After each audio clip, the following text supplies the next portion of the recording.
Hello students, welcome back to my channel. आज इस video lecture में मैं आपको कराने वाली हूँ स्टेप्स ऑफ रिसर्च। बच्चों, इससे पहले मैं ऑलरेडी आपको कंप्लीट करा चुकी हूँ meaning, types and characteristics, plus हमने क्वेश्चन भी किए थे जो 2004 से लेकर 2020 तक आए हुए हैं पीवाईक्यूज। इससे रिलेटेड मैं ऑलरेडी 2 वीडियोस अपलोड कर चुकी हूँ। Go and watch them, link description box में मिल जाएगा। आज मैं आपको कराने वाली हूँ स्टेप्स ऑफ रिसर्च।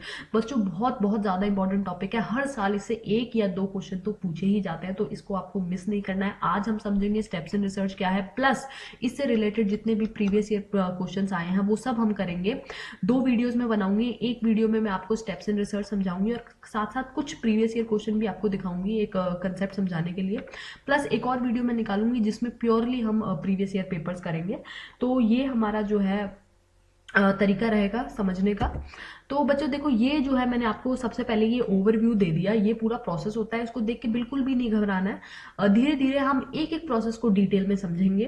तो सबसे पहला है हमारा डिफाइन अ रिसर्च प्रॉब्लम। देखो, आप रिसर्च करना चाहते हो तो रिसर्च के लिए आपके पास कोई क्वेश्चन भी तो होना चाहिए ना, एक प्रॉब्लम भी तो होनी चाहिए कि आप किस चीज के ऊपर आप रिसर्च करोगे। तो first and foremost step is to you have to define your research problem. Define your research problem का मतलब क्या है कि आपको अपनी जो प्रॉब्लम है उसकी नींव रखनी है। देखो, जो बिल्डिंग खड़ी होती है वो किसी नींव के ऊपर ही तो खड़ी होती है। तो ऐसे ही आपका जो पूरा रिसर्च का काम होगा वो एक रिसर्च प्रॉब्लम, एक रिसर्च क्वेश्चन के ऊपर खड़ा होगा। तो basically research problem is like laying your foundation of the building. इसमें आपको सिंगल आउट करना है कि आपकी रिसर्च की प्रॉब्लम क्या है। प्रॉब्लम से ये मत समझना है यहाँ पे लाइफ की प्रॉब्लम्स क्या है। प्रॉब्लम का मतलब क्या है, हमारा एक्चुअली में रिसर्च क्वेश्चन क्या है, क्या रिसर्च क्वेश्चन है जिसका हम सोल्यूशन ढूंढना चाहते हैं। तो वो जो है बेसिकली आपको देखना पड़ेगा। अब आप अपनी प्रॉब्लम को कैसे डिफाइन करोगे, आप इंफॉर्मेशन वगैरह ढूंढोगे किसी भी टॉपिक में। देखो, सबसे पहली चीज क्या है, मान लो अगर आप पीएचडी परस्यू कर रहे हो तो आपको अपना टॉपिक ढूंढना पड़ता है कि किस टॉपिक के ऊपर आप रिसर्च करने वाले हो। जनरली वही होता है आपका डिफाइनिंग योर रिसर्च प्रॉब्लम। तो वो आप कैसे ढूंढते हो, आप अपना एरिया ऑफ इंटरेस्ट क्या है, या फिर बहुत सारी चीजें देखते हो। आप अपने पूरे एरिया ऑफ इंटरेस्ट को छोटे छोटे पार्ट्स में डिवाइड करके उसमें से चुनते हो कौन सा पार्ट है। आप बहुत सारी चीजें, इंफॉर्मेशन जो है वो ढूंढते हो इधर उधर से कि इसके ऊपर कितना जो है बेसिकली हमें कितना काम हो चुका है और मुझे कितना और करना है। बेसिकली आप क्या करते हो, अपनी प्रॉब्लम को डिफाइन करने के लिए इंफॉर्मेशन वगैरह इधर उधर से ढूंढते हो और उनको बार बार एसेस करते हो, रिव्यू करते हो। मतलब बिल्कुल आप क्या कर रहे हो यहाँ पे, अपनी रिसर्च प्रॉब्लम को एक्चुअली ढूंढ रहे हो। ढूंढ के यू आर आइडेंटिफाइंग। यहाँ पे जो पहला स्टेप हमारा क्या है, आइडेंटिफाइंग द रिसर्च प्रॉब्लम। हमें हमारा सोल्यूशन क्वेश्चन ढूंढना है जिसका हम फ्यूचर में सोल्यूशन ढूंढेंगे। तो जब भी आप अपना रिसर्च प्रॉब्लम सेलेक्ट कर रहे हो तो you have to keep in mind कि आपका इंटरेस्ट क्या है। क्योंकि बिना इंटरेस्ट के, suppose if I am interested in marketing, तो मेरे को अगर मार्केटिंग से रिलेटेड टॉपिक मिलेगा तो I would very keen to research on that.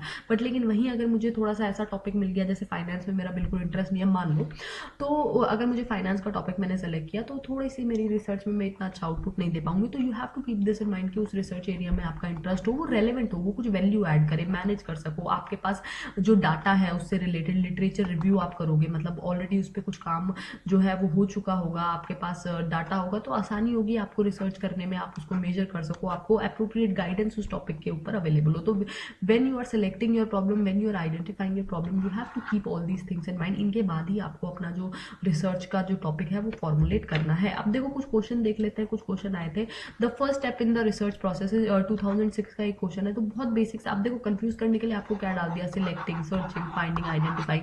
तो our first step is basically you have to identify your problem, किस चीज के ऊपर आप रिसर्च करना चाहते हो। ठीक है, आइडेंटिफाई आप करोगे।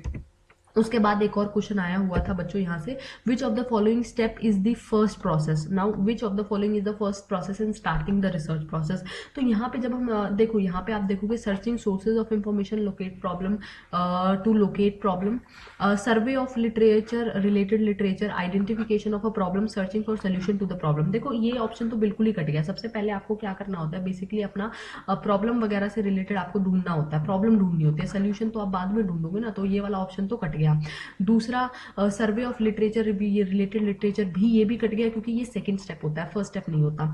अब बचा हमारा ये वाले ऑप्शन नंबर ए और ऑप्शन नंबर सी। देखो, ऑप्शन नंबर ए में क्या बोला हुआ है, searching sources of information locate to problem. मतलब कि आप देखो, आप ऐसा तो है नहीं मान लो मैंने ये अपनी रिसर्च के लिए टॉपिक चूज किया है डिजिटल मार्केटिंग, तो मैंने ये डायरेक्ट चूज कर लिया, ये मैंने डायरेक्ट आइडेंटिफाई कर लिया। मैंने पहले देखा होगा कि भाई डिजिटल मार्केटिंग क्या है, कैसे है, या सोशल मीडिया मार्केटिंग क्या है, एक्स वाई जेड। तो मैं क्या करूंगी, सबसे पहले मैं अपनी प्रॉब्लम को फॉर्मुलेट करने से भी पहले मैं उससे रिलेटेड इंफॉर्मेशन निकालती हूँ, तभी तो मैं वो चीज को सेलेक्ट करूंगी। अब आप रैंडमली तो नहीं देख सकते ना कि मुझे चलो स्टॉक मार्केट के ऊपर रिसर्च करनी है। इससे पहले स्टॉक मार्केट के ऊपर आपने कुछ जाना होगा, कुछ समझा होगा, कुछ किया होगा, तभी तो आप इस कंक्लूजन पे पहुंचे हो कि आपको स्टॉक मार्केट के ऊपर रिसर्च करनी है। तो आइडेंटिफिकेशन से भी पहले जनरली हमारा क्या होता है, हम क्या ढूंढते हैं, sources of information to locate that problem. तो इसका आंसर क्या होगा, एक्चुअली में ऑप्शन नंबर ए। बच्चे कंफ्यूज हो जाएंगे क्योंकि फर्स्ट स्टेप तो हमारा आइडेंटिफिकेशन था। नहीं, आइडेंटिफिकेशन आपका फर्स्ट स्टेप होता है, बट लेकिन आइडेंटिफिकेशन से भी पहले आप प्रॉब्लम को आइडेंटिफाई करने के लिए थोड़ी बहुत तो रिसर्च करते हो ना, तो वो हमारा क्या हो जाता है, फर्स्ट स्टेप हो जाता है। तो इसका आंसर क्या होगा, ऑप्शन नंबर ए। अब एक क्या है, एक क्वेश्चन है, research problem is only feasible, मतलब रिसर्च तभी पॉसिबल हो सकती है जब उसके पास यूटिलिटी हो, बिल्कुल सही, रेलेवेंस हो, सही, वो रिसर्चेबल होनी चाहिए, बिल्कुल सही, new and add something to the knowledge, बिल्कुल सही। तो तीनों ही ऑप्शन हमारे बिल्कुल सही है कि भाई रिसर्च प्रॉब्लम तभी फीजिबल होगी, तभी पॉसिबल होगी जब उसका वो रिसर्चेबल है, यूटिलिटी है, समथिंग वो न्यू ऐड कर रही है। उसके बाद बच्चों जो सेकंड स्टेप होता है हमारा, वो होता है एक्सटेंसिव लिटरेचर रिव्यू। नाउ ये तो हमारा फर्स्ट स्टेप हो गया, first step was defining your research problem, ठीक है, फर्स्ट स्टेप हमारा हो गया, हमें समझ आ गया। सेकंड स्टेप हमारा क्या है, रिव्यू द लिटरेचर। अब मैंने सेलेक्ट कर लिया है, मेरा टॉपिक जो है वो डिजिटल मार्केटिंग है। अब डिजिटल मार्केटिंग के ऊपर जितने भी कंसेप्ट हैं, जितनी भी डिजिटल मार्केटिंग से रिलेटेड थ्योरीज हैं, मैं वो सारी थ्योरी रिव्यू करूंगी ताकि मैं अपने टॉपिक को बहुत अच्छे से समझ सकूं, ताकि मैं ऑर्गेनाइज कर सकूं अपनी इंफॉर्मेशन को, ताकि मुझे गहराई से समझ आ सके कि जो मेरा टॉपिक है एक्चुअली में जो है उसका मतलब क्या है, एक्चुअली में रिलेटेड उससे उसके कंसेप्ट क्या है। उसके बाद डिजिटल मार्केटिंग के ऊपर जो जितना भी काम हो चुका है मैं वो सारा काम देखूंगी, क्योंकि देखो डिजिटल मार्केटिंग जो है बहुत ही वाइड टॉपिक है, ठीक है। अब इसमें कितना काम हो चुका है कि अफेक्ट ऑफ डिजिटल मार्केटिंग पे काम हो चुका है क्या, परसेप्शन पे काम हो चुका है क्या, प्रॉब्लम पे काम हो चुका है क्या। तो यहाँ पे मैं क्या करूंगी, पुराना कितना भी काम हो चुका है मैं वो देखूंगी। अब इसको बड़े ध्यान से समझना बच्चों, मैं ऐसा क्यों करूंगी, क्योंकि देखो सिंपल सी बात है, digital marketing is a very wide topic. मान लो मैंने चूज किया है digital marketing, perception of digital marketing in the rural consumer, ये मेरा टॉपिक है। तो अब इस चीज के ऊपर पहले कितना काम हो चुका है वो मैं ढूंढूंगी। क्यों, क्योंकि देखो जितना काम हो चुका है दोबारा उसी चीज को ढूंढने का कोई फायदा नहीं है। मुझे ये चीज ढूंढनी है कि एक्चुअली में काम कितना, किस चीज के ऊपर काम नहीं हुआ है, ताकि मैं उसके ऊपर काम कर सकूं। देखो सिंपल सी बात है, जो चीज ऑलरेडी जिस चीज का रिजल्ट निकल चुका है, जिस चीज का ऑलरेडी कंक्लूजन निकल चुका है, तो आप उसके ऊपर काम करने का तो कोई फायदा नहीं है ना। तो आप यहाँ पे क्या ढूंढ लोगे, बेसिकली रिसर्च गैप। अब रिसर्च गैप क्या होता है, रिसर्च गैप का मतलब क्या है कि कितना काम हो चुका है और कितना काम करना है, वो क्या होता है रिसर्च गैप। कितना हो चुका है, कितना करना है। जिस चीज के ऊपर काम हो चुका है तो मैं उस चीज के ऊपर काम नहीं करूंगी, जिस चीज के ऊपर काम होना है मैं उस चीज के ऊपर काम करूंगी। जैसे डिजिटल मार्केटिंग है, डिजिटल मार्केटिंग पे अगर मुझे लगेगा यार परसेप्शन पे तो बहुत ज्यादा काम हो चुका है, बहुत लोगों ने परसेप्शन ऑफ डिजिटल मार्केटिंग पे काम किया है, तो मैं फिर कोई और चीज ढूंढूंगी कि अच्छा परसेप्शन पे काम हो चुका है, प्रॉब्लम्स इन डिजिटल मार्केटिंग पे काम नहीं हुआ है या अफेक्ट्स के ऊपर काम नहीं हुआ है। तो यहाँ पे जो लिटरेचर रिव्यू करने का मतलब क्या होता है, सबसे पहला कि आपको अपने टॉपिक को समझना है कि आपका टॉपिक एक्चुअली में है क्या, क्योंकि आप खुद ही अगर अपने टॉपिक को नहीं समझ पाओगे तो कैसे आप उसके ऊपर रिसर्च करोगे। दूसरा, उससे रिलेटेड जितना भी काम है वो आपको देखना है। क्यों, क्योंकि आप रिसर्च गैप आइडेंटिफाई कर सको। Now what is research gap, की कितना काम हो चुका है और कितना काम करना है। तो जो हो चुका है वो हम नहीं करेंगे, जो हमें करना है उसके ऊपर हम काम करेंगे। तो कंफ्यूज नहीं होना बिल्कुल भी। तो ये हमारा क्या था, रिसर्च गैप। अब देखो literature review, it is basically the longest stage in the research process. यहाँ पे जो है बेसिकली ये कभी कभी तो फॉर्मुलेशन ऑफ रिसर्च टॉपिक से भी स्टार्ट हो जाता है, पहले हो जाता है। क्यों, क्योंकि आपको एक्चुअली में आपको अपनी प्रॉब्लम ढूंढने के लिए भी तो थोड़ा बहुत लिटरेचर रिव्यू करना पड़ता है ना। तो उसके बाद प्रॉब्लम डिसाइड करने के बाद दोबारा से आप बहुत डिटेल में उसके ऊपर रिव्यू करते हो, because you want to organize the category of information. आप अपने कंसेप्ट को क्या करना चाहते हो, समझना चाहते हो। तो बेसिकली लिटरेचर रिव्यू आप कहाँ से कर सकते हो बच्चे, जो भी आर्टिकल्स लिखे हुए हैं, रिसर्च पेपर लिखे हुए हैं, बुक्स है, जो भी मतलब जो भी आपका एरिया ऑफ स्टडी है उससे रिलेटेड जो भी काम हो चुका है वो सारी चीजें आप पढ़ते हो, ताकि आप अपने टॉपिक को डिस्क्राइब कर सको, समराइज कर सको, इवेल्युएट कर सको, क्लैरिफाई कर सको, आपको खुद का टॉपिक क्लियर हो सके। देखो वही सेम चीज यहाँ पे लिखी हुई है। आप अपने का जो प्रोजेक्ट है उसको अच्छे से प्लेस कर सको। आप बुक्स पढ़ोगे, अदर सोर्सेज पढ़ोगे, बेसिकली एक सोर्स से आप क्या करोगे, दूसरे सोर्स पर जाओगे। तो now what is a good review of literature? Good review of literature क्या होता है बेसिकली, जो देखो ऑप्शन पढ़ लेते हैं पहले। Subjective analysis of the content हो सकता है, providing information about the author's and affiliation हो, नहीं यार ये कैसा है, लिटरेचर रिव्यू इसलिए तो नहीं होता। Generating research question and validating those question, हाँ ये इस पॉइंट में मुझे दम लग रहा है। क्यों? क्योंकि जब मैं लिटरेचर रिव्यू करूंगी तो मेरे को अपनी रिसर्च प्रॉब्लम अच्छे से समझ आएगी, मेरे को अपनी रिसर्च प्रॉब्लम अच्छे से समझ आएगी, तो मैं उसमें से क्वेश्चन निकाल सकती हूँ और उन क्वेश्चंस को वैलिडेट कर सकती हूँ। तो ये हमारा क्या हो गया, ऑप्शन नंबर सी क्या हो गया, इसका करेक्ट क्वेश्चन आंसर हो गया। अब नेक्स्ट हमें क्वेश्चन दे रखा है, which stage in literature create working thesis for the research paper by specifying and organizing the category of information. आप कंफ्यूज नहीं होना, ये बिल्कुल जो है 2019 में क्वेश्चन आया है। यहाँ पे आपको दिख रहा है कि organizing the category of information, अपनी इंफॉर्मेशन को आप कैसे ऑर्गेनाइज कर सकते हो, तब उसके बारे में आप पढ़ोगे कौन से, उसमें रिव्यू ऑफ लिटरेचर में आप क्या करते हो, अपने टॉपिक के बारे में डिटेल में पढ़ते हो। फिर उसके बाद हमारा एक और क्वेश्चन, ये भी लेटेस्ट क्वेश्चन मैंने इंक्लूड किया है ताकि आप समझ सको किस तरह के क्वेश्चन फ्रेम होते हैं। Spotting gaps in the research literature is the chief way of identifying research. मैंने अभी आपको बताया कि हम रिसर्च गैप ढूंढते हैं। Now what is research gap? जितना काम हो चुका है और मुझे कितना काम करना है, तो ये रिसर्च गैप है। तो हमसे वही पूछा हुआ है कि स्पॉटिंग रिसर्च गैप का मतलब क्या मतलब है रिसर्च गैप का। तो आइडेंटिफाइंग अंडर रिसर्च एरिया, बिल्कुल सही। आइडेंटिटी, हम वही एरियाज ढूंढते हैं जिनके ऊपर ज्यादा काम नहीं हो रखा है ताकि हम उनके ऊपर काम कर सकें, बिल्कुल सही है ऑप्शन नंबर ए। फिर अगला ऑप्शन क्या बोलता है, recognising the gap between two researchers background. नहीं, रिसर्चर के बैकग्राउंड को जान के हम क्या करेंगे, हमारा मेन काम तो टॉपिक है, टॉपिक में कितना काम नहीं हुआ है। Identifying inconsistent findings in the area of research, हाँ बिल्कुल सही। हमें फाइंडिंग्स ढूंढनी है कि कौन से एरिया में जो है काम हो चुका है, वो काम सही है कि नहीं है, या हमें उस पर करना चाहिए, बिल्कुल सही बात है, ठीक है। रिकॉग्नाइजिंग गैप नहीं, ये ऐसा कुछ भी नहीं है इसमें। तो हमारा ऑप्शन क्या हुआ, option number A and option number C is correct. तो बच्चों इसके नीचे जो है हमें बहुत सारे ऑप्शन दे रखे थे, A B C is correct, या A and C is correct, या all of the above is correct. तो इसका आंसर क्या होगा, ए एंड सी करेक्ट होगा, बिकॉज हमें अंडर रिसर्च, देखो कितनी सिंपल सी चीज से क्वेश्चन आया है कि रिसर्च गैप मतलब क्या होता है, और ये लेटेस्ट है अभी। नेक्स्ट स्टेप होता है बच्चों हमारा formulation of an hypothesis, and this is the most important topic. हर बार इससे 2 या 3 क्वेश्चन, मतलब हर बार तो नहीं, हर बार एक क्वेश्चन तो जरूर आता है, और पिछले हर साल से रिपीटेडली हाइपोथेसिस के ऊपर क्वेश्चन आ रहा है। तो this is the most important topic, और बच्चे इसी में सबसे ज्यादा कंफ्यूज होते हैं, और ये सबसे आसान है। नाउ व्हाट इज हाइपोथेसिस, ठीक है। हाइपोथेसिस का मतलब होता है बच्चों, कोई भी आप चीज को अज्यूम कर रहे हो। जैसे फॉर एग्जाम्पल, मैं आपको एक बेसिक सा एग्जांपल देती हूँ। मैं क्लास में पढ़ा रही हूँ, तो मैं नीचे गई क्लास में, क्लास के नीचे गई मैं चौक या डस्टर लेने, स्टाफ रूम में गई मैं चौक या डस्टर लेने। तो अब यहाँ पे मैंने एज्यूम कर लिया यार क्लास के बच्चे शोर मचा रहे होंगे, एक ये चीज। बी चीज मैंने एज्यूम कर ली, क्लास के बच्चे शोर नहीं मचा रहे होंगे। यही हाइपोथेसिस है, मतलब आप चीजों को अज्यूम करते हो, आप चीजों को क्या करते हो, यार please ignore the background noise. आप चीजों को क्या करते हो, इग्नोर करते हो, सॉरी आप चीजों को एज्यूम करते हो कि आप चीजों को एज्यूम करते हो कि क्या चीज हो सकती है हाइपोथेसिस में। जैसे मान लो मैं डिजिटल मार्केटिंग के ऊपर रिसर्च कर रही हूँ, तो मेरा टॉपिक क्या है, परसेप्शन ऑफ रूरल कंज्यूमर। मान लो ये मेरा टॉपिक है, perception of rural consumer about digital marketing, about digital marketing, ये मेरा टॉपिक है। तो अब इसमें मैं हाइपोथेसिस कैसे बनाऊंगी, मैं हाइपोथेसिस क्या बनाऊंगी कि हाँ जो रूरल कंज्यूमर है वो क्या है, सेटिस्फाइड है डिजिटल मार्केटिंग से, या रूरल कंज्यूमर सेटिस्फाइड नहीं है। मैं एज्यूम करके चलती हूँ।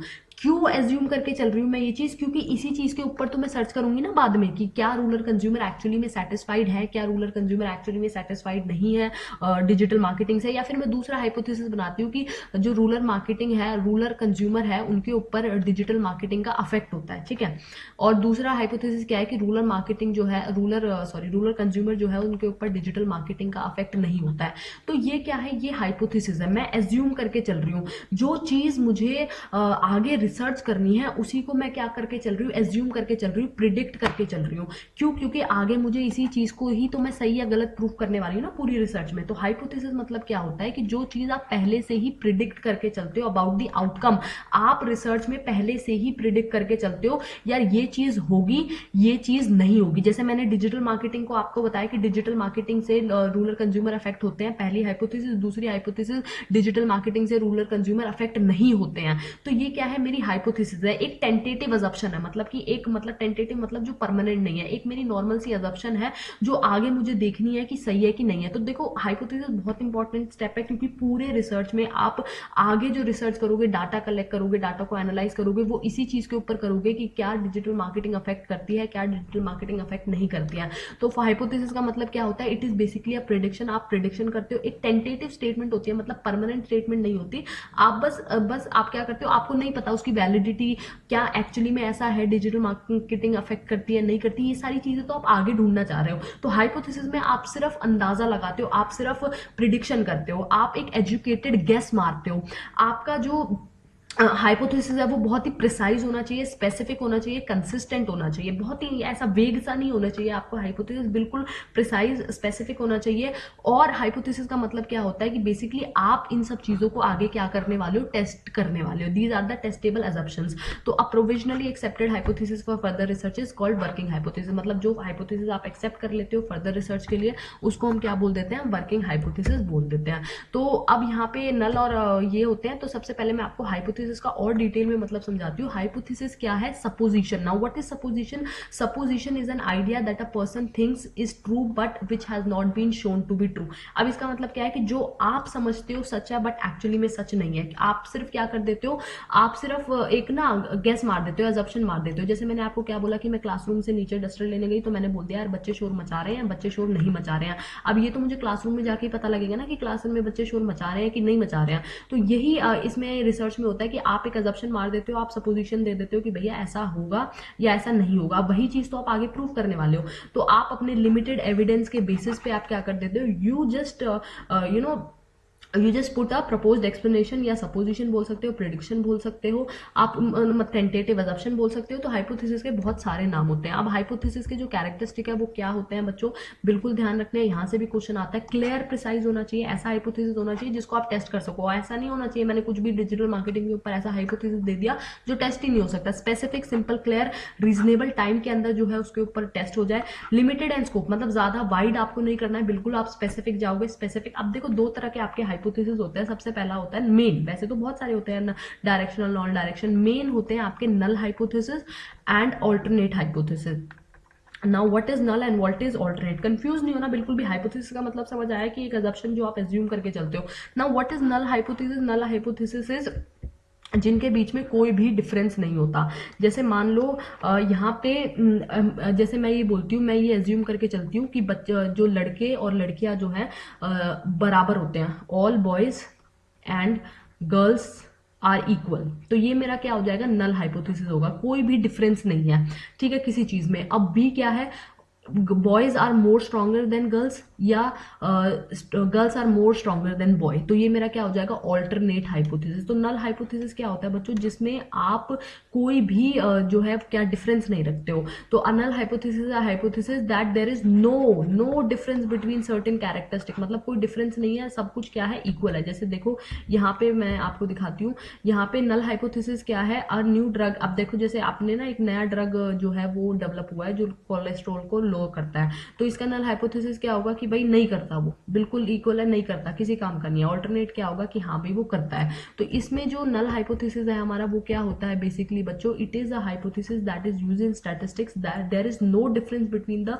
Certain characteristic and population. तो ये हमारा होता है, यही हाइपोथेसिस जो है वो रिसर्चर वो डिस्प्रूव करने की कोशिश करता है।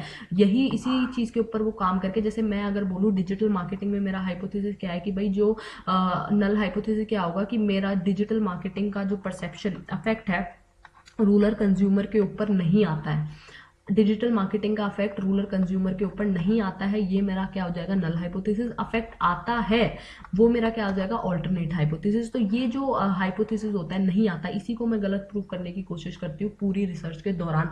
अगर ये गलत प्रूव हो जाता है तो ठीक है, अगर ये गलत प्रूव हो गया तो ठीक है, वेल एंड गुड, हमारा नल हाइपोथेसिस एक्सेप्ट हो जाएगा। अगर ये गलत प्रूव नहीं हुआ तो हमारा क्या हो जाएगा, बेसिकली ये एक्सेप्ट नहीं होगा। इसकी जगह कौन सा एक्सेप्ट हो जाएगा, ये एक्सेप्ट हो जाएगा। तो बेसिकली इन दोनों में से एक ही चीज चीज सच हो सकती है, या तो नल सच हो सकता है या ऑल्टरनेट सच हो सकता है। नल सच है तो ऑल्टरनेट झूठा है, ऑल्टरनेट झूठा है तो नल सच है। तो एक अगर एक्सेप्ट है तो दूसरा क्या होगा, रिजेक्ट होगा। दोनों एक ही टाइम पे एक्सेप्ट नहीं हो सकते हैं। I hope you are not getting confused till now. तो ये हमारा क्या है, देखो एक था नल हाइपोथेसिस, दूसरा है आपका ऑल्टरनेट हाइपोथेसिस। और ऑल्टरनेट हाइपोथेसिस का दूसरा नाम होता है रिसर्च हाइपोथेसिस। कंफ्यूज नहीं होना, इसको हम किससे डिनोट करते हैं, H1 से डिनोट करते हैं। बेसिकली यहाँ पे ये भी क्या है, ये एक अजम्पशन ही है जो आप आउटकम के बारे में देखते हो। जैसे मैंने आपको बताया कि डिजिटल मार्केटिंग का अफेक्ट होता है रूरल कंज्यूमर के ऊपर, ये भी एक सपोजिशन ही होता है। तो बेसिकली ये हमारा H0 जो है वो नल हाइपोथेसिस के लिए होता है, और जो ये H1 होता है वो ऑल्टरनेट हाइपोथेसिस के लिए या रिसर्च हाइपोथेसिस के लिए डिनोट होता है। अब जैसे देखो एक क्वेश्चन आया हुआ था, अ नल हाइपोथेसिस इज, पहला है when there is no difference between the variables. Subjective, ये मैंने अभी आपको बताया नल हाइपोथेसिस क्या होता है, जब हमारे वेरिएबल्स के बीच में कोई भी डिफरेंस नहीं होता। तो ये बिल्कुल सही हो जाएगा, बाकी ऑप्शन तो आपको पढ़ने की जरूरत ही नहीं है। उसके बाद एक ये क्वेश्चन आया था बड़ा, अब इसको देख के ना बच्चे घबरा जाते हैं, यार पता नहीं क्या ही लिखा हुआ है। तो इसको देखते हैं, at the stage of data analysis in which quantitative techniques have been used by the researcher, ठीक है, the evidence warrant of the rejection of null hypothesis. तो सिंपल भाषा में अगर मैं आपको बताऊं तो ये बोल रहा है कि भाई देखो डाटा गैदर करने के बाद हमें ये समझ आया कि हमें नल हाइपोथेसिस को क्या करना है, रिजेक्ट करना है, ठीक है। अब यहाँ पे हमारा सवाल क्या है, विच of the following decision will be appropriate. तो वो बोल रहा है कि देखो हमने जो भी डाटा वाटा कलेक्ट किया उससे ये कंक्लूजन निकल के आया है कि हम अपने नल हाइपोथेसिस को क्या करेंगे, रिजेक्ट करेंगे। अब हमें ये बताओ कि कौन सी चीज सही है। तो ऑप्शन ए वो क्या बोल रहा है, रिजेक्टिंग दी, अब ये H0 क्या है, हमारा नल हाइपोथेसिस। ऑप्शन ए क्या है, rejecting the null hypothesis and also the substantive research hypothesis. Research hypothesis हमारा क्या होता है बच्चों, रिसर्च हाइपोथेसिस हमारा होता है ये ऑल्टरनेट हाइपोथेसिस, ठीक है। ऑप्शन ए बोल रहा है कि अच्छा ठीक है, देखो सबसे पहले हमारी रिसर्च क्या बोलती है, रिसर्च बोलती है कि आप इसको नल हाइपोथेसिस को रिजेक्ट कर दो। तो ऑब्वियस सी बात है, अगर हम नल हाइपोथेसिस को रिजेक्ट करेंगे तो हमें ऑल्टरनेट हाइपोथेसिस को क्या करना पड़ेगा, एक्सेप्ट करना पड़ेगा। तो आप ऑप्शन वो वाला ढूंढो जिसमें आप एक्सेप्ट कर रहे हो रिसर्च हाइपोथेसिस को। तो यहाँ पे क्या है, सेकंड ऑप्शन हमें क्या बोलता है, option number B, rejecting the null hypothesis and accepting the substantial research hypothesis. देखो बिल्कुल सही बात बोल रहा है, मैंने आपको ये चीज बताई थी, अगर आप नल को रिजेक्ट कर रहे हो तो आप ऑल्टरनेट को एक्सेप्ट करोगे। तो वही चीज यहाँ पे लिखी हुई है कि भाई अगर रिसर्च से ये कंक्लूजन आ रहा है कि नल को आपको रिजेक्ट करना है तो आप ऑल्टरनेट को क्या करोगे, एक्सेप्ट करोगे। तो आपका आंसर क्या होगा, ऑप्शन नंबर बी। अब यहाँ पे ये क्वेश्चन आया हुआ था 2011 में। तो 2011 में क्वेश्चन में क्या बोला हुआ है, आना hypothesis a law Canon postulate supposition.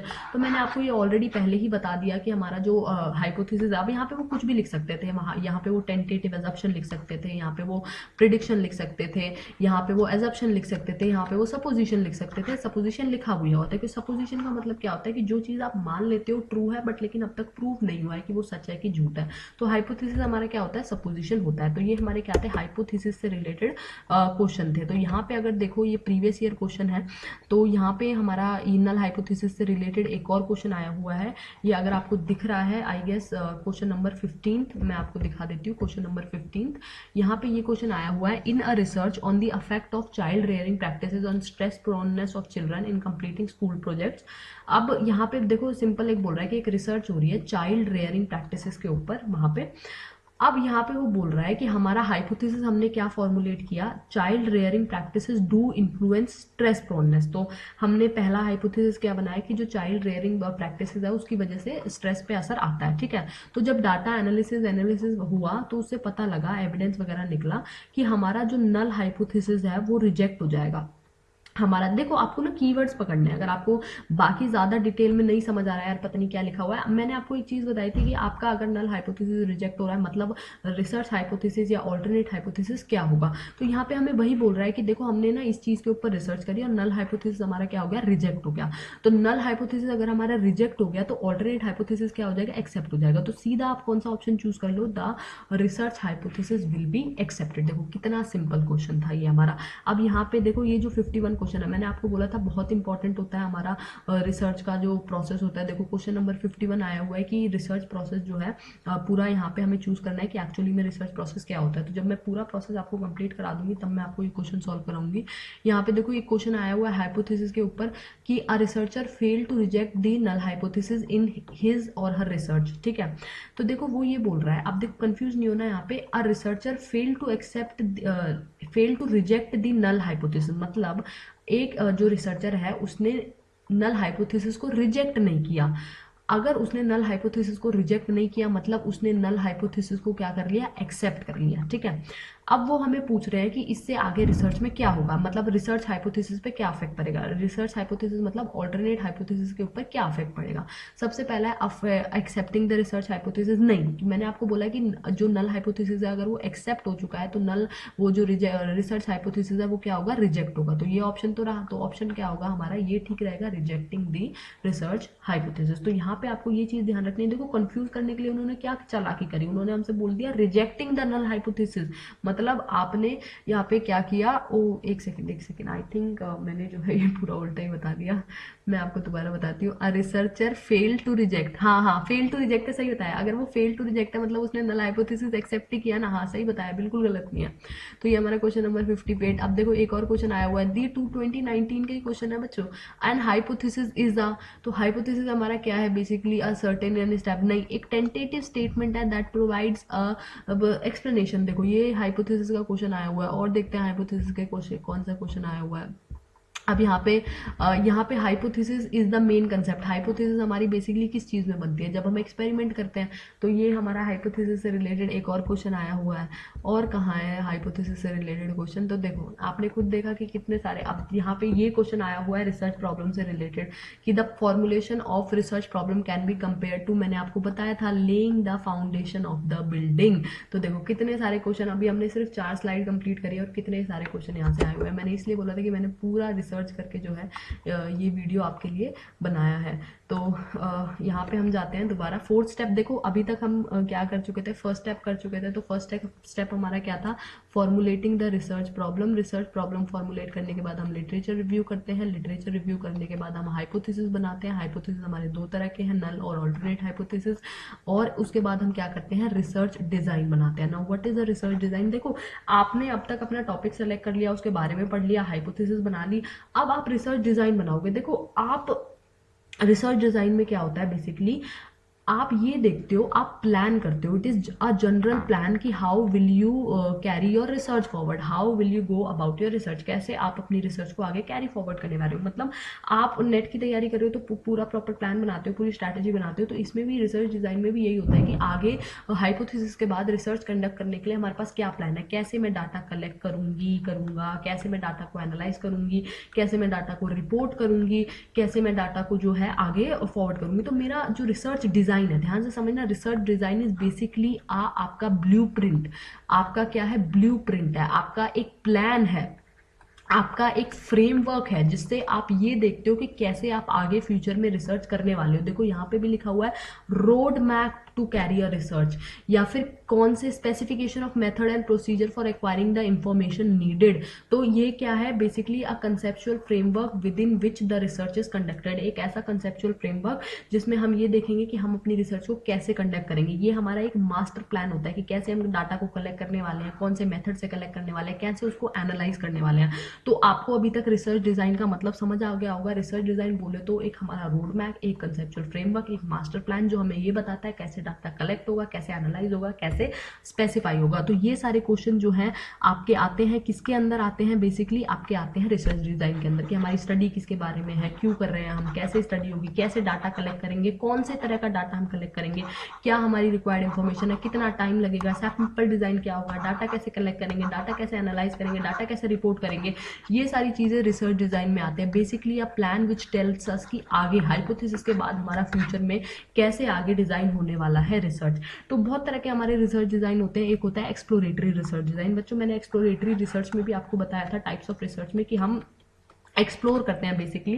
तो ये एक ऐसा रिसर्च डिजाइन होता है, बेसिकली ये बहुत ही अनस्ट्रक्चर्ड होता है। इसमें आप आइडियाज को डिस्कवर करते हो, इनसाइट्स को डिस्कवर करते हो, आप सिचुएशन को क्या करते हो, एक्सप्लोर करते हो बेसिकली, कि आप किस तरीके से रिसर्च कंडक्ट कर सकते हो। ठीक है, इसमें आप जो हाइपोथेसिस बनाते हो बहुत ही इमेजिनरी बनाते हो। ठीक है, तो ये हमारा एक्सप्लोरेटरी रिसर्च डिजाइन होता है, जो आपके बेसिकली आप एक्सप्लोर करने के लिए यूज करते हो।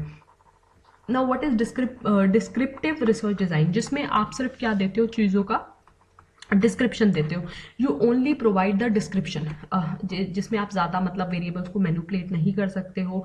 आप क्या करते हो, सीधा डिस्क्रिप्शन देते हो। तो it is only about describing the problem and its solution. ये बहुत ही स्पेसिफिक होता है, बहुत ही पर्पसिव स्टडी के लिए होता है। तो आप इसमें सिर्फ डिस्क्रिप्शन देते हो अपना जो है ऑन आपकी जो एक दो इसमें हाइपोथेसिस बनाते हो, उससे ज़्यादा भी आप हाइपोथेसिस बना सकते हो, बट लेकिन जो आपका नेचर होता है रिसर्च डिज़ाइन का वो डिस्क्रिप्शन देने वाला होता है। फिर उसके बाद कॉजल और एक्सपेरिमेंटल रिसर्च डिजाइन, जिसमें बेसिकली आप कॉज एंड इफेक्ट रिलेशनशिप जो है वो डिराइव करते हो, जिसमें मैनिपुलेशन। अब देखो बच्चों, ये सारी चीज़ें मैं आपको डिटेल में क्यों नहीं करा रही हूँ, क्योंकि मैंने ऑलरेडी आपको बता दिया है बेसिकली डिस्क्रिप्टिव क्या होती है, कॉजल क्या होता है, एक्सप्लोरेटरी क्या होता है। तो उससे आपको कुछ समझ में आ गया होगा कि कॉजल जो है कॉज एंड इफेक्ट के लिए होता है, तो फलाना टिकाना। तो इसलिए मैं बोल रही थी पहला वाला वीडियो देख के आओ, उससे आपको बहुत हेल्प मिलेगी। तो आगे जो हम टॉपिक करने वाले हैं बच्चों, इससे भी ये भी फेवरेट है, हाइपोथेसिस वाला भी फेवरेट है, हाइपोथेसिस के बाद ये भी फेवरेट है, सैम्पलिंग वाला टॉपिक। देखो सैंपल का मतलब क्या होता है, ये मुझे मान लो डिजिटल मार्केटिंग के ऊपर स्टडी करनी है एनसीआर एरिया में, दिल्ली एनसीआर में मुझे डिजिटल मार्केटिंग के ऊपर स्टडी करनी है। तो दिल्ली एनसीआर के ये सारे लोग हैं, तो कितने सारे लोग, अब मैं एक एक बंदे के पास जाके तो नहीं पूछूंगी ना कि भाई ये है, आपको डिजिटल मार्केटिंग से क्या इफेक्ट आ रहा है, ये वो फलाना, हर एक के इंसान का तो इंटरव्यू जाके नहीं लूंगी मैं। इन लोगों में से मैं कुछ लोग सेलेक्ट करूंगी और उनके ऊपर रिसर्च करूंगी, तो वो क्या हो जाएंगे मेरे सैंपल। अब ऐसा क्यों करते हैं, देखो एक बहुत प्रैक्टिकल सी बात है कि हमारे पास ना तो इतना टाइम होता है कि हर एक बंदे के पास जाके हम रिसर्च को कंडक्ट करें, ना हमारे पास इतना पैसा होता है कि हम जो है वो कर सके, ना हमारे लिए फीजिबल होता है। तो इसीलिए जो भी हमारी टोटल पॉपुलेशन होती है, मेरी पॉपुलेशन कौन सी होगी, जैसे दिल्ली एनसीआर है, तो दिल्ली एनसीआर के ऊपर अगर मैं रिसर्च करना चाहती हूँ डिजिटल मार्केटिंग की, तो जो दिल्ली एनसीआर के लोग हैं मेरी क्या आ जाएंगे, पॉपुलेशन में आ जाएंगे। अब दिल्ली एनसीआर के लोगों में से कुछ लोग मैं सेलेक्ट करती हूँ, तो वो मेरे किस में आ जाएंगे, सैंपल में आ जाएंगे। तो सैंपल हम क्यों ड्रॉ करते हैं, क्योंकि हमारी रिसर्च में आसानी होती है। और ये जो सैंपल है वो रिप्रेजेंटेटिव है पूरी पॉपुलेशन का। ये जो सैंपल है ना, ये पूरी पॉपुलेशन के ऊपर जो है रिप्रेजेंट कर रहे हैं। इनका जो रिजल्ट आएगा, इनके ऊपर रिसर्च करने से जो रिजल्ट आएगा वो पूरी की पूरी पॉपुलेशन के ऊपर क्या होगा, एप्लीकेबल होगा। तो यहाँ पे वो वाली पॉपुलेशन की बात नहीं हो रही। अब आपको समझ में आ गया होगा क्यों हम पॉपुलेशन से सैंपल में जाते हैं। तो अच्छा, एक ये थोड़ा सा रिवाइज करने के लिए मैंने एक हाइपोथेसिस का क्वेश्चन भी डाल दिया था बीच में। In the process of conducting research hypothesis, formulation of hypothesis is followed by. तो देखो बच्चों, यही जस्ट अभी हमने क्या किया कि सबसे पहले हम रिसर्च प्रॉब्लम को फॉर्मुलेट करते हैं, फिर हम लिटरेचर रिव्यू करते हैं, लिटरेचर रिव्यू के बाद बच्चों हम क्या करते हैं, हम अपना हाइपोथेसिस बनाते हैं, हाइपोथेसिस के बाद हम रिसर्च डिजाइन बनाते हैं। तो वहीं से एक क्वेश्चन उठ के आया है कि formulation of hypothesis is followed by, मतलब फॉर्मुलेशन ऑफ हाइपोथेसिस के बाद क्या होता है, बेसिकली हम रिसर्च डिजाइन बनाते हैं। तो ऑप्शन में रिसर्च डिजाइन देखते हैं, ऑप्शन में तो रिसर्च डिजाइन है ही नहीं। देखो कितने चालाक लोग हैं ये, इन्होंने रिसर्च डिजाइन ऑप्शन में दिया ही नहीं। तो रिसर्च डिजाइन के अंदर हम बेसिकली हम करते क्या है, रिसर्च डिजाइन के अंदर हम ये देखते हैं ना कि कौन कौन से टूल से हम डाटा कलेक्ट करने वाले हैं, कौन कौन से टूल से डाटा एनालाइज करने वाले हैं, कैसे हम रिपोर्ट करने वाले हैं। तो वो चीज़ कहाँ पे लिखी हुई है, वो चीज़ लिखी हुई है ऑप्शन नंबर सी में, सिलेक्शन ऑफ रिसर्च टूल्स। यही तो हम रिसर्च डिजाइन में करते हैं। तो ये अब देखो 2019 में ना लेवल बढ़ चुका है। आप बेसिक वो क्वेश्चन उठ के नहीं आएंगे, वो थोड़ा सा घुमा के आपको देंगे, तो आपको भी चालाक बनना पड़ेगा। तो ये सेकंड शिफ्ट में आया था 2019 के। तो अभी सैंपल का मतलब आपको समझ आ गया, पॉपुलेशन का मतलब आपको समझ आ गया। पॉपुलेशन क्या है, बेसिकली जो टोटल एरिया है जिसका आपको स्टडी करनी है, बट लेकिन उनमें से कुछ लोग आप सेलेक्ट करते हो, a subset. Basically population is a complete set, और इसका जो सबसेट होता है वो सैंपल होता है। ये रिप्रेजेंटेटिव होते हैं बेसिकली। यहाँ पे थोड़ी मतलब आपको एक एरर की वो हो सकता है, मतलब थोड़ा चांसेस ऑफ एरर हो सकता है कि आपका क्या पता ये जो पूरा सैंपल है वो पूरे पॉपुलेशन के रिप्रेजेंटेटिव ना हो, कुछ लोग इसमें से। यहाँ पे जो सारे मेंबर्स आते हैं, इसमें क्या आते हैं हमारे, सिर्फ थोड़े बहुत मेंबर्स आते हैं। तो इसका जो मेजरेबल क्वांटिटी है बच्चों बहुत इंपॉर्टेंट है, इसको हम क्या बोलते हैं, पैरामीटर। इसकी जो मेजरेबल क्वालिटी है उसको हम क्या बोलते हैं, स्टैटिस्टिक्स। आपको याद रखना है, यहाँ से क्वेश्चन आया हुआ है कि जो पॉपुलेशन का कैरेक्टरिस्टिक होता है वो पैरामीटर होता है, जो सैंपल का कैरेक्टरिस्टिक होता है वो स्टैटिस्टिक होता है। तो अब यहाँ से बहुत क्वेश्चन उठ के आते हैं कि सैम्पलिंग मेथड क्या है। तो बच्चों दो तरह के हमारे सैम्पलिंग मेथड होते हैं, एक होता है प्रोबेबिलिटी सैम्पलिंग, एक होता है नॉन प्रोबेबिलिटी सैम्पलिंग।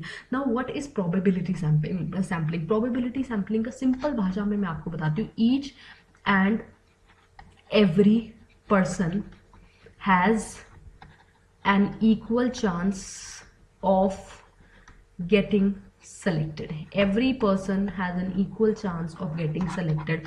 वो हमारा क्या होता है, प्रोबेबिलिटी सैम्पलिंग होता है।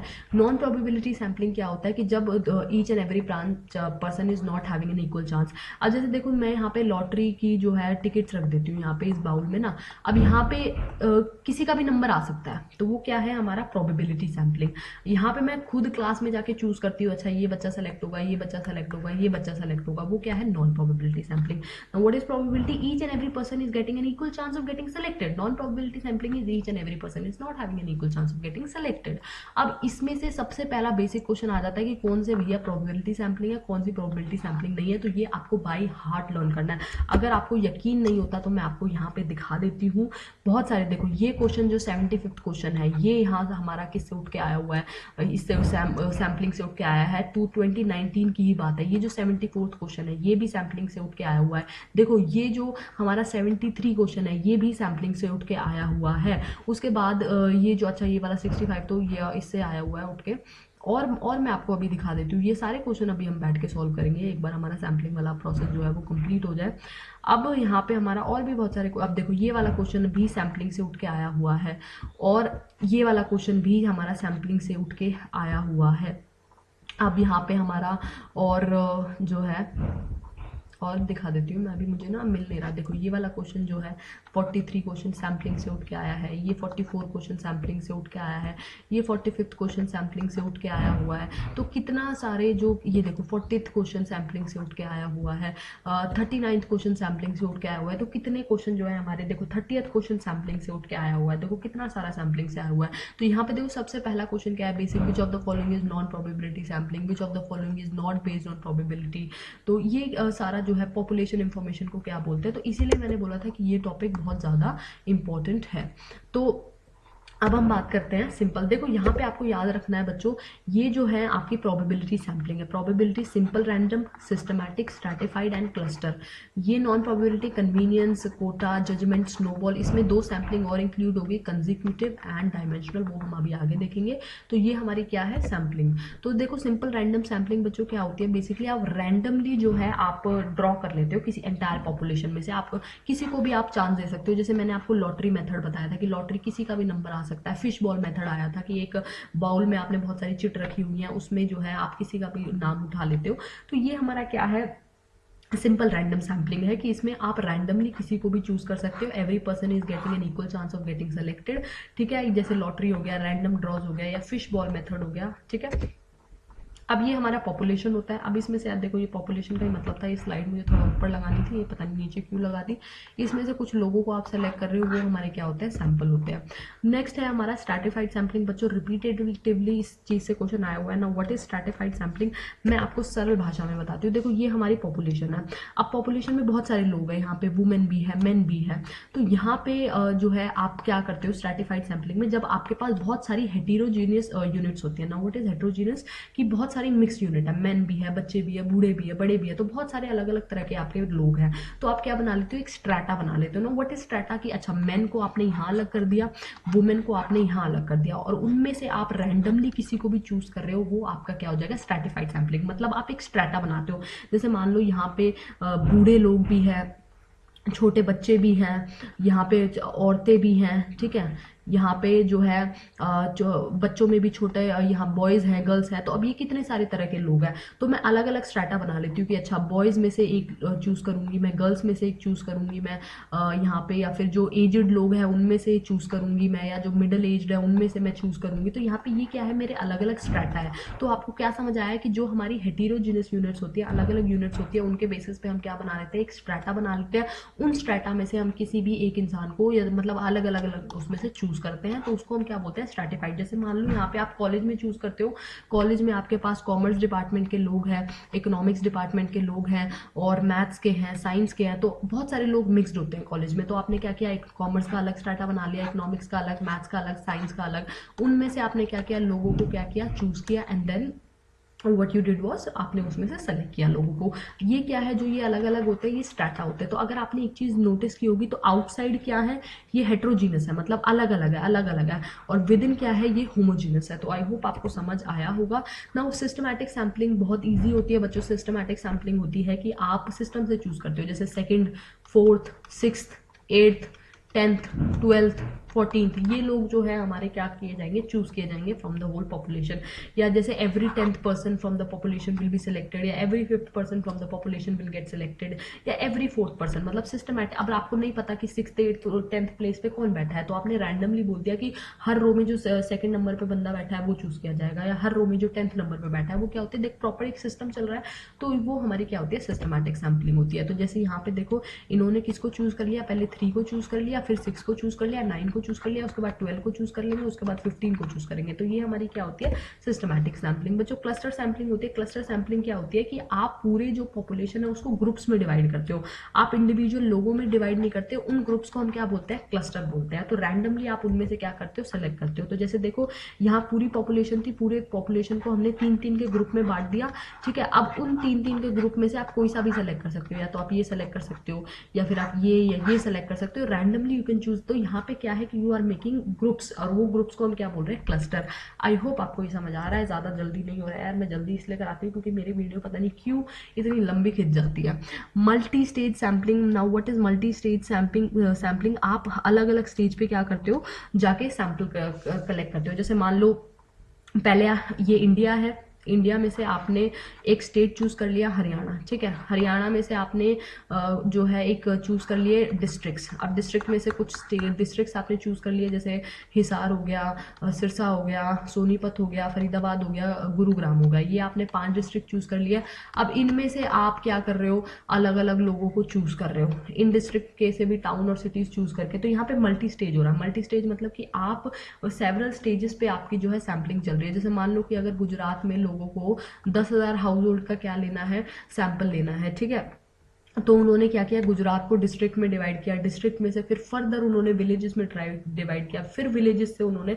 तो यहाँ पे क्या होता है, बेसिकली आपके स्टेजेस होते हैं। तो जैसे स्टेट हो गया, डिस्ट्रिक्ट हो गया, विलेजेस हो गया, हाउस होल्ड हो गया, इस तरीके से क्या होता है आपका चलता है सैम्पलिंग, ठीक है। अब यहाँ से कुछ क्वेश्चन आए हुए हैं, मैंने डाले हुए हैं वहां से उठा के क्वेश्चन कि when a person research problem is related to heterogeneous population. मैंने आपको बताया था कि जो हेट्रोजीनियस पॉपुलेशन से रिलेटेड है वो हमारा क्या हो जाएगा, स्ट्रैटिफाइड सैम्पलिंग। आप अलग अलग स्ट्रैटा बनाते हो। फिर अगला जो क्वेश्चन हमारा आया हुआ है वो आया हुआ है जब हमारी पॉपुलेशन फाइनाइट होती है। देखो हमारी जब पॉपुलेशन फाइनाइट है तो हम सिस्टमैटिक सैम्पलिंग यूज करेंगे, क्योंकि हमें पता है कि देखो चलो मेरे पास 50 बच्चे हैं, तो मैंने बोल दिया हर दूसरी रो में जो बच्चा बैठा हुआ है या हर 10th पर्सन जो खड़ा हुआ है वो हो जाए। तो सिस्टमैटिक सैम्पलिंग है, जब तो हम ऐसा कर सकते हैं। इनफाइनाइट सैम्पलिंग है तो तब तो नहीं कर सकते। अब ये एरिया सैम्पलिंग क्या होती है, पर्पसिव सैम्पलिंग क्या होती है, वो भी मैं आपको आगे के आने वाले स्लाइड्स में बताने वाली हूँ। तो अब एक और क्वेश्चन आया हुआ है, विच of the following principles is not applicable. अभी आपको थोड़ा लॉजिक से समझना पड़ेगा कि हमारी जो कौन कौन से प्रिंसिपल जो है वो सैम्पलिंग के ऊपर अप्लाई नहीं होते। Sampling units must be clearly defined, बिल्कुल सही बात है, हमारी सैम्पलिंग यूनिट्स क्लियरली डिफाइंड होनी चाहिए, ये तो होगा ही होगा। Sampling units must be dependent on each other. यार देखो कॉमन सेंस से मुझे पता लग गया कि नहीं यार ऐसा थोड़ी है। अब ये मेरी पॉपुलेशन है, जरूरी थोड़ी है कि एक बंदा जो है इसके ऊपर डिपेंड हो, ये बंदा इसके ऊपर डिपेंड हो, नहीं। ऐसा तो हम सैम्पलिंग रैंडमली या नॉन रैंडमली हम किसी को भी चूज कर सकते हैं, जरूरी नहीं है वो एक दूसरे पर डिपेंडेंट हो। तो ये वाला प्रिंसिपल में नहीं आएगा। बाकी आपको पढ़ो आप पूरा देखो, उनमें से देखो यहाँ पे यही लिखा हुआ है कि through out the same units हमारी यूज होंगी। हाँ, एक बार आपने पूरा सैंपल चूज कर लिया तो डाटा कलेक्शन से लेके एनालिसिस से लेके रिपोर्टिंग तक वही यूनिट्स होंगी। ये नहीं कि आपने डाटा कलेक्शन के टाइम कोई और लोग ले लिए, फिर एनालिसिस के टाइम कोई और लोग ले लिए, ये भी कॉमन सेंस है। सिस्टमैटिक और ऑब्जेक्टिव मैनर में आपको सैंपल को चूज करना है। तो बहुत ही ज्यादा जो है अच्छा बेहतरीन क्वेश्चन था ये। नेक्स्ट है हमारा नॉन प्रोबेबिलिटी सैम्पलिंग। बच्चों now what is non probability sampling? Non probability sampling is basically जब आप जो है पूरी पॉपुलेशन में से रैंडमली नहीं, नॉन रैंडमली किसी को भी सेलेक्ट कर रहे हो। अब कैसे, मैं वो आपको समझाती हूँ। Convenience sampling. Now what is convenience sampling? कि आप अपने कन्वीनियंस से किसी को सेलेक्ट कर रहे हो। जैसे आप मॉल में गए, मॉल में आपको जो है अपने शैम्पूज देने थे, शैम्पू के छोटे छोटे शैशे आपको देने थे, उनके लिए आपको सैंपल्स ड्रॉ करने थे। तो आपने क्या किया, आप चढ़े, ग्राउंड फ्लोर पे गए, ग्राउंड फ्लोर पे 4 बंदे आपको दिख गए, तो आपने उन चारों को ही दे दिया। तो अपने कन्वीनियंस के हिसाब से आपने पकड़ा दिया कि अच्छा चलो मुझे ऊपर नहीं चढ़ना पड़ेगा, नीचे ही 4 बंदे मिल गए, मैं इन्हीं को दे देता हूँ। फिर फर्स्ट फ्लोर पे गए, वहीं पे आपको 10-12 बंदे मिल गए, आपने उन्हीं को सारा सैंपल पकड़ा, मतलब उन्हीं को शैशे दे दिए, वही आपके सैंपल हो गए। तो कन्वीनियंस सैम्पलिंग क्या है कि आप रैंडमली ड्रॉ नहीं कर रहे हो, आपको जो ईज पे लग रहा है, आपको आसानी से जो मिल रहा है सैंपल, उसको आप सेलेक्ट कर रहे हो। जैसे कन्वीनियंस सैम्पलिंग, इसको हम एक्सीडेंटल सैम्पलिंग भी बोलते हैं बच्चों, we called it accidental sampling. और हम इसको क्या बोलते हैं, हैप्पैज़ार्ड सैम्पलिंग भी बोलते हैं, क्योंकि देखो कभी भी कोई जो आपकी नजरों के सामने आ गया वही जो है आपका सैंपल बन गया, इसीलिए इसको एक्सीडेंटल सैम्पलिंग बोला जाता है। आपके कन्वीनियंस के हिसाब से आप लोगों को सेलेक्ट कर रहे हो, कोई प्री प्लानिंग आप नहीं करके जा रहे हो, जो दुख गया उसको आपने दे दिया, ठीक है। यहाँ पे अब कन्वीनियंस किसी तरह की भी कन्वीनियंस हो सकती है कि आप वो उनको एसेस हो गए, वो आपको जल्दी से अवेलेबल हो गए, तो आप अपने कन्वीनियंस के हिसाब से सैंपल को चूज करते हो। अब ये बहुत इंपॉर्टेंट चीज है, मैंने आपको यहाँ पे डाली हुई है बच्चों, आपका जितना बड़ा सैंपल होगा उतना ज्यादा आपका कम एरर होगा। तो जितना जितना बड़ा आपका सैंपल उतना कम आपका जो है क्या होगा, एरर होगा। तो यहाँ पे हमारा क्या है कि जैसे जैसे आपका साइज इंक्रीज होता जाएगा वैसे वैसे आपका एरर जो है वो क्या होता जाएगा, रिड्यूस होता जाएगा। तो सैंपल जो है आपका जितना बढ़ेगा एरर जो है वो उतना रिड्यूस होगा, ठीक है। तो यही क्वेश्चन आपका आया हुआ था कि sampling error decreases with increase in sample size. तो बीच बीच में थोड़ा इंटरेस्ट बना रहे इसीलिए मैं आपको क्वेश्चन डाल देती हूँ। उसके बाद है कंसेक्यूटिव सैम्पलिंग। अच्छा ये थोड़ा दिख नहीं रहा, मैं आपको इसको वैसे ही बता देती हूँ। इसमें क्या है कि आप ना जो भी आपको मतलब जो भी लोग आपको दिख रहे हैं उनको आप क्या कर लेते हो, सेलेक्ट कर लेते हो। मतलब अगर आपको लग रहा है कंसेक्यूटिव सैम्पलिंग में कि मेरी स्टडी के लिए मुझे ये सारे लोग चाहिए, तो आप उन सारे लोगों को सेलेक्ट कर लेते हो। जैसे मान लो कॉलेज में आप सर्वे कर रहे हो, कॉलेज में आप गए, आपने 2-3 क्लासेस देखी, तो आपने बोला कि यार ये ना ये 2-3 क्लासेस मुझे मेरे सर्वे में चाहिए, ये मुझे ठीक लग रही है मेरे रिसर्च के लिए, तो आपने वो 2-3 सारी की सारी सेलेक्ट कर ली। तो कंसेक्यूटिव सैम्पलिंग क्या है कि जो भी सैंपल आपको लगता है आपकी रिसर्च के लिए सही है वो सारे के सारे आप क्या कर लेते हो, सेलेक्ट कर लेते हो। अब उसके बाद होती है जजमेंट। ये 2 नाम है इसके, पर्पसिव का ही नाम जजमेंट सैम्पलिंग है। अपनी जजमेंट के हिसाब से आप, और यहाँ पे ना ये ओब्लिक कर दो, ऑप्शन में आपको जजमेंट दे सकता है या पर्पसिव दे सकता है। तो जजमेंट सैम्पलिंग क्या होता है, आप अपनी जजमेंट के हिसाब से जाते हो कि भाई देखो आप क्लास में गए, आपने एक लड़की चश्मे लगा के बैठी थी वहां पे, पढ़ाई वढ़ाई नोट्स वोट्स बना रही थी, आपने सोचा यार ये बंदी बड़ी इंटेलिजेंट होगी, नोट्स बना रही है सामने बैठ के, सिंसियर है, चश्मे वश्मे लगा रखे हैं, तो इसको मैं ले लेता हूँ अपने सर्वे के लिए या ले लेती हूँ अपने सर्वे के लिए। तो आपने क्या किया, उसको देख कर जज किया। अब वो आप उसको देख कर जज करते हो या फिर उसकी एबिलिटीज को जज करते हो। मतलब जजमेंट का मतलब यहाँ पे क्या है कि आप सामने वाले को जज करके आप उसको सेलेक्ट कर रहे हो। आप अपनी प्रोफेशनल जजमेंट के हिसाब से, आप अपनी एग्जिस्टिंग नॉलेज के हिसाब से यू आर सेलेक्टिंग समवन, उसको हम क्या बोलेंगे, जजमेंट सैम्पलिंग या पर्पसिव सैम्पलिंग, ठीक है। तो पर्पसिव सैम्पलिंग जो है बेसिकली क्वालिटेटिव रिसर्च में हमारी यूज होती है। Purposive sampling is indeed the fundamental principle for selecting. In जो क्वालिटेटिव रिसर्च क्या होती है ये मैंने आपको टाइप्स ऑफ रिसर्च में बताया है। तो टाइप्स ऑफ रिसर्च में जो क्वालिटेटिव रिसर्च हमने की थी उसके लिए पर्पसिव सैम्पलिंग जो है बहुत बेसिक या फंडामेंटल सैम्पलिंग होती है, ठीक है। तो जजमेंट सैम्पलिंग क्या है, यहाँ पे ये रिसर्चर था, रिसर्चर ने देखा यार ये लड़की बेस्ट है मेरे लिए, इन्होंने चूज किया यार ये लड़की बेस्ट है, ये लड़की बेस्ट है, और भी, और एक ये वाली और ये वाली, मतलब ये बेस्ट है, और एक कहाँ गया, अच्छा होगा इसी में कि मुझे मिल नहीं रहा। तो इन्होंने क्या किया, अपनी जजमेंट लगाई, अपना दिमाग लगाया, अपनी जजमेंट के हिसाब से दे चूज द वन। उसके बाद डायमेंशनल सैम्पलिंग होती है। डायमेंशनल सैम्पलिंग क्या होती है बच्चों, एक्सटेंशन होती है कोटा सैम्पलिंग की। अब आपको कोटा सैम्पलिंग ही नहीं पता तो फिर आप डायमेंशनल सैम्पलिंग कैसे कर पाओगे। तो कोटा सैम्पलिंग क्या होती है, जैसे हमारी क्लस्टर सैम्पलिंग होती है ना, क्लस्टर सैम्पलिंग मैंने अभी आपको बताया था कि आप क्लस्टर्स बना लेते हो, ठीक है। उन क्लस्टर्स में से फिर एक लोग को चूज करते हो। ऐसी कोटा होता है कि आप अलग अलग अपने हिसाब से आपने ग्रुप बना लिए, ये 3 लोग हैं, ये इस बॉक्स में 3 लोग, इस बॉक्स में 3 लोग, इस मतलब आपने अपने हिसाब से लोगों को डाला और उनको क्या नाम दे दिया, कोटा। और उसमें से क्या किया, 1 और 2 लोग आपने क्या कर लिए, चूज कर लिया, या इससे ज्यादा चूज कर लिया। तो कोटा सैम्पलिंग क्या है कि आप अपने विल से ही ग्रुप्स बनाते हो और अपने ही विल से आप चूज करते हो। तो डायमेंशनल सैम्पलिंग क्या होता है कि आप जो है एक्सटेंशन है ये भी कोटा सैम्पलिंग का, कि आप क्या करते हो, लोगों के कैरेक्टरिस्टिक्स को देख के ग्रुप्स बनाते हो। जैसे उनके जेंडर को देख के कि अच्छा लड़के लड़के एक तरफ, लड़के लड़के एक तरफ, या इनकम को देख के कि चलो 5 लाख से ऊपर जिनकी इनकम है वो सारे एक तरफ, नीचे जिनकी है उनको एक तरफ, उनके रेजिडेंट को देख के, उनके एजुकेशन को देख के आप क्या करते हो, उनके कैरेक्टरिस्टिक्स को देख के आप ग्रुप्स बनाते हो। उन ग्रुप्स को हम क्या बोलते हैं, कोटा। और उनमें से जब आप कोई सेलेक्ट करते हो, हर एक ग्रुप में से एक एक पर्सन आप सेलेक्ट करते हो, उसको हम क्या बोलेंगे, डायमेंशनल सैम्पलिंग। तो ये एक्सटेंशन है कोटा सैम्पलिंग का बच्चों। एक होती है स्नोबॉल सैम्पलिंग। स्नोबॉल सैम्पलिंग क्या होती है कि अच्छा आपने इस बंदे को चूज किया, अपना सर्वे के लिए, ठीक है। इस बंदे ने आपको 2 रिकमेंड किए यहाँ पे, फिर इसने आपको 2 रिकमेंड किए, इसने आपको 2 रिकमेंड किए, इसने आपको 2 रिकमेंड किए, इसने आपको 2 रिकमेंड किए, इसने आपको 2 किए, इसने आपको 2 किए, इसने आपको 2 किए। तो यहाँ पे हो क्या रहा है कि नेटवर्क बन रहा है आपका, इसने किया फिर इसने किया। तो यहाँ पे क्या हो रहा है कि आप जब रेफरेंस के थ्रू, या इसको चेन सैम्पलिंग भी बोलते हैं, चेन रेफरल सैम्पलिंग भी बोलते हैं, रेफरल सैम्पलिंग भी बोलते हैं, इसमें आप क्या बोलते हो, बेसिकली आप नेटवर्क के थ्रू जाते हो। इसने 2 बताए, फिर उसने 2 बताए, तो नेटवर्क के थ्रू जो सैम्पलिंग होती है, तो रैंडमनेस तो इसमें कुछ है ही नहीं। तो अब यहाँ पे क्वेश्चन आया हुआ था कि विच of the following method is a non probability sampling. तो नॉन प्रोबेबिलिटी देखो, रैंडम सैम्पलिंग प्रोबेबिलिटी है, स्ट्रैटिफाइड प्रोबेबिलिटी है, क्लस्टर प्रोबेबिलिटी है। बची कौन सी? कोटा। मैंने आपको बताया था कि आप अपने हिसाब से ग्रुप्स बनाते हो, फिर उनमें से लोगों को चूज करते हो, तो वो क्या हो गई हमारी कोटा सैम्पलिंग, नॉन रैंडम है।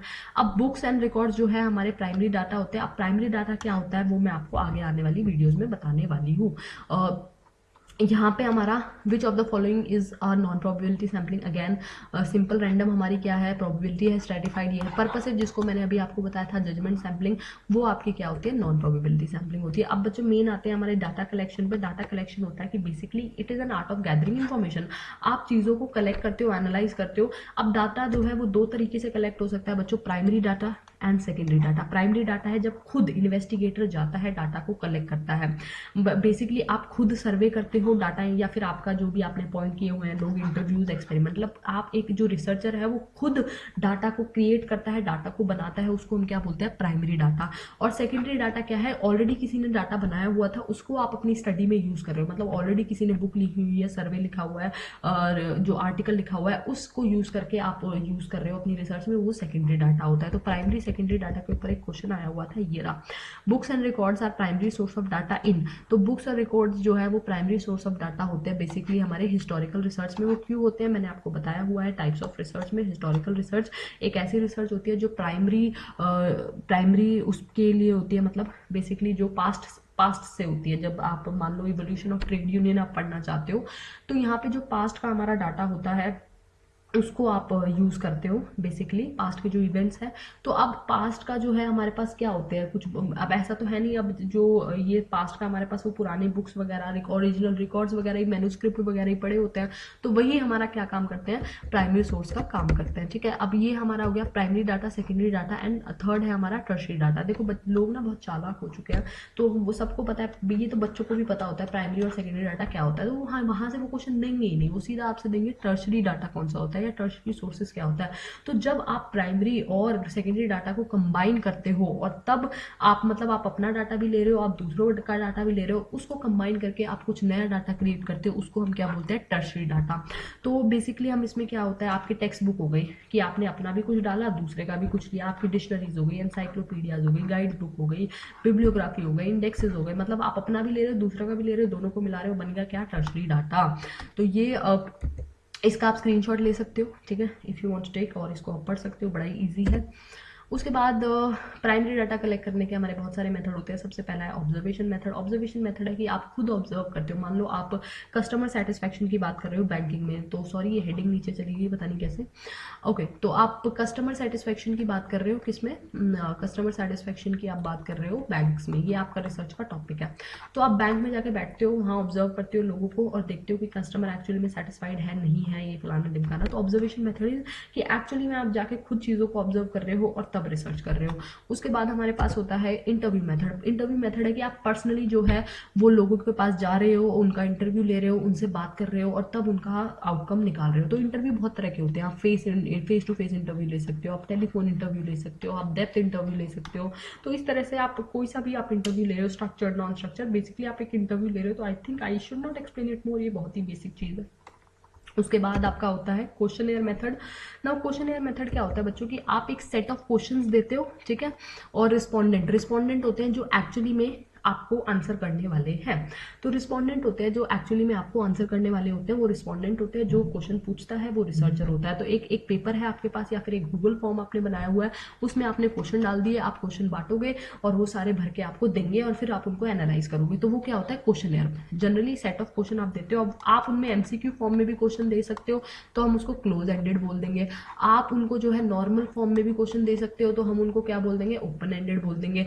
आप उनको एमसीक्यू फॉर्म में भी दे सकते हो, नॉर्मल उसमें भी दे सकते हो, तो हम उनको क्या बोल देंगे, बोथ बोल देंगे, मतलब मिक्स भी आप उनको बोल सकते हो।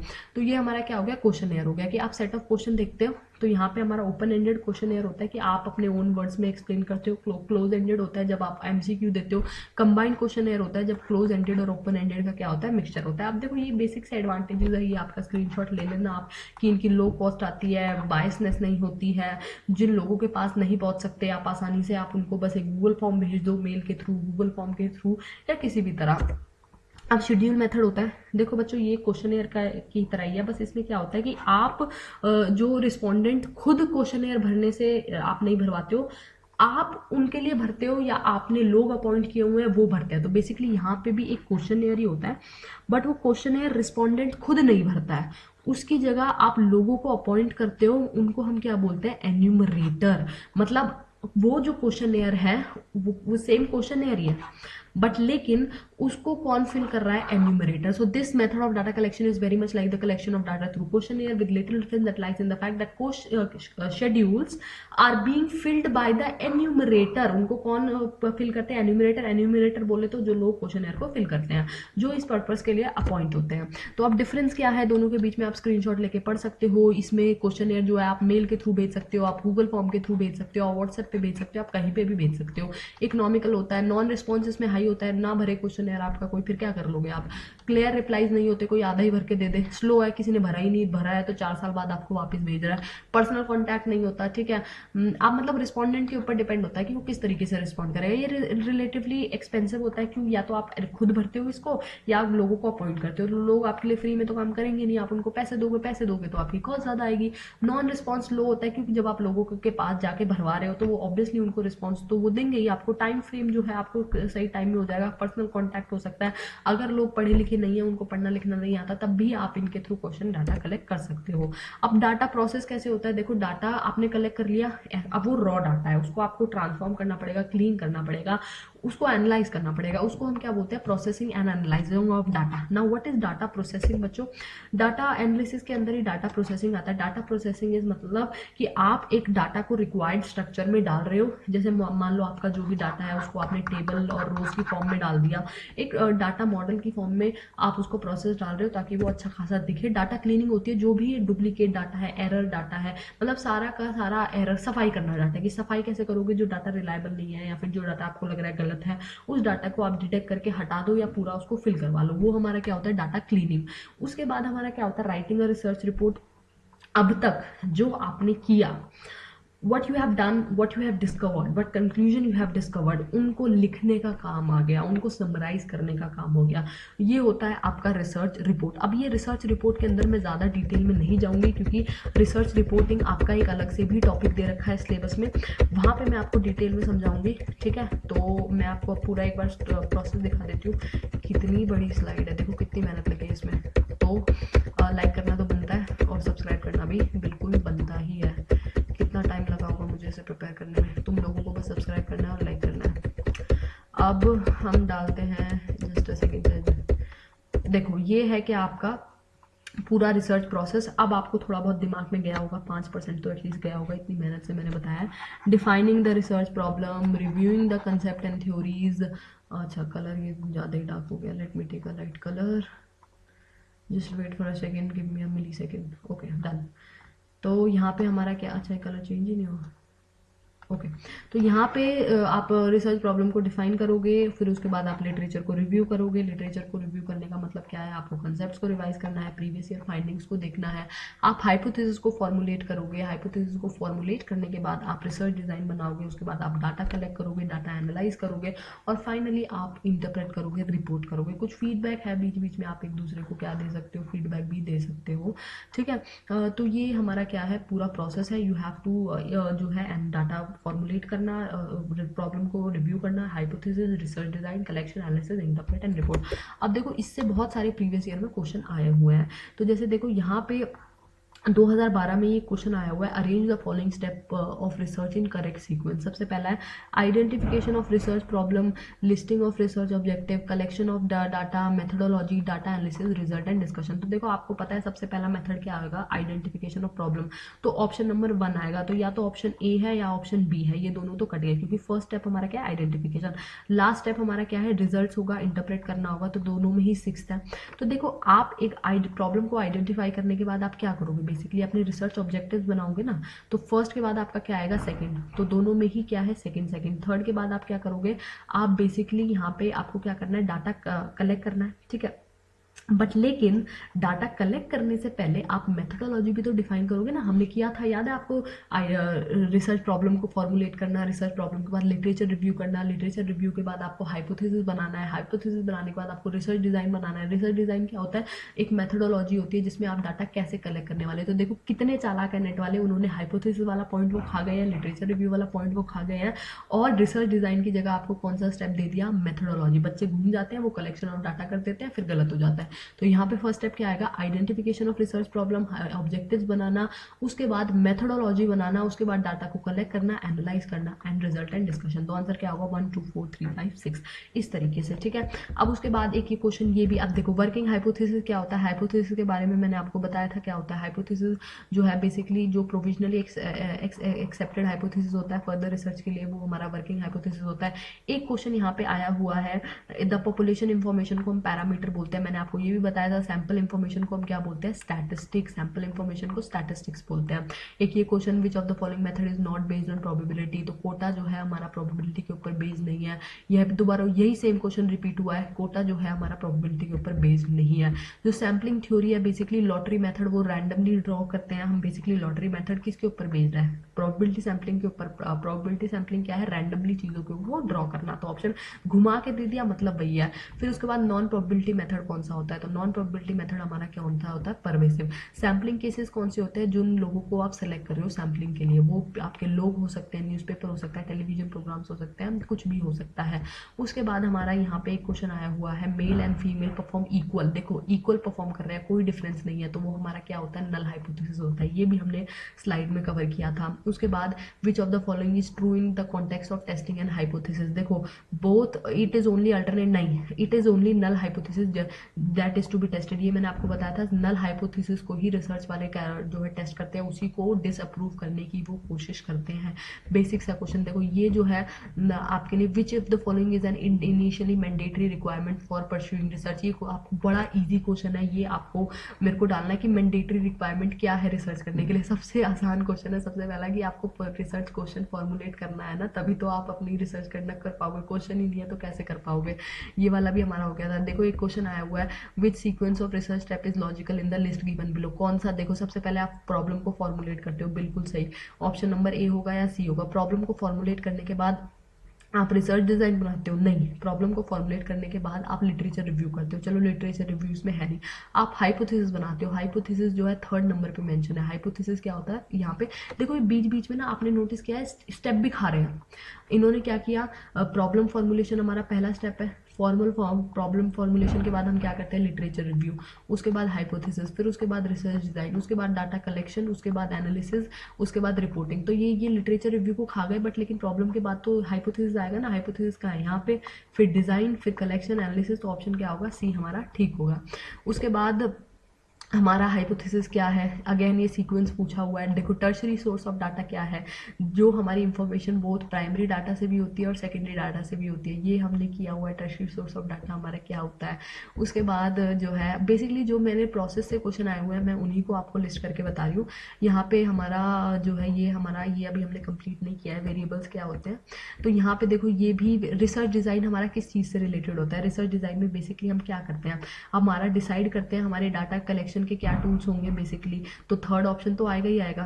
3rd इसमें है, 3rd इसमें है, 3rd इसमें है। तो option number A B C कोई भी करेक्ट हो सकता है। सैंपल सिलेक्शन भी हमारा रिसर्च डिजाइन में ही आता है बेसिकली, कि हम कैसे सैंपल सेलेक्ट करेंगे। तो फर्स्ट भी है, तो फर्स्ट और थर्ड किस में है, फर्स्ट और थर्ड सिर्फ इसमें है। तो ऑप्शन नंबर हमारा क्या हो जाएगा, बी क्या हो जाएगा, करेक्ट हो जाएगा, फर्स्ट सेकंड थर्ड, ठीक है। क्योंकि हमारा रिसर्च डिज़ाइन क्या है, बेसिकली प्लान फॉर्मूले, एक प्लान ही तो है, एक मास्टर प्लान ही तो है जिससे हम डाटा कलेक्ट करते हैं। तो देखो कितने सारे क्वेश्चन जो है हमारे सिर्फ इसकी वजह से, देखो कि ये रिसर्च प्रॉब्लम हमारा हो गया। ये वेरिएबल वाला के लिए मैं एक अलग से वीडियो लेक्चर बनाऊंगी जिसमें आपको मैं वेरिएबल से रिलेटेड सारे क्वेश्चन कंप्लीट कराऊंगी।